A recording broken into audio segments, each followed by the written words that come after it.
Amainati Amise changu tazi, changu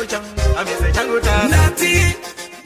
Zebo. This is a Soundminds. Black Stallion. Kutonisperera kutongetele mundo akore rino ndichatowa na moto marumwe zuro kanditema nepoto kasi watopika ndichalala na bingo Nati iwako niletan kazi wangu iwako nishupan Nati mama bako wako netan ndakutosha ya inicha ndakarorera Nati iwako niletan kazi wangu iwako nishupan Nati mama bako wako netan ndakutosha ya inicha ndakarorera kufa kubasa inenge ngori hondo apana zimwe zvatova zvebondo kungononoka hanzwa nemukonyo nasi panofiwa kunge wonde pachimoyo patikadzi wangu dai wambokura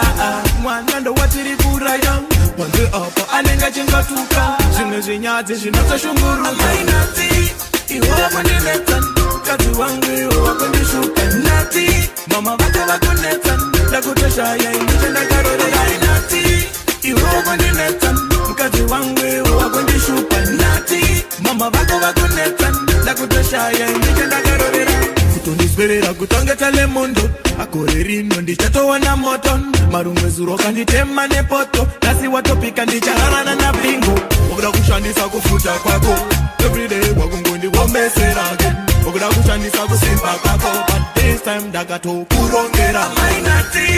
iwako ndinetan kazi wangu iwako ndishupa Nati mama vako vakunetan ndakutoshaya iniche ndakarorera Nati iwako ndinetan kazi wangu iwako ndishupa Nati mama vako vakunetan ndakutoshaya iniche ndakarorera kufa kubasa inenge ngori hondo apana zvimwe zvatova zvebondo kungononoka hanzwa nemukonyo nasi panofiwa kunge wonde pachimoyo patikadzi wangu dai wambokura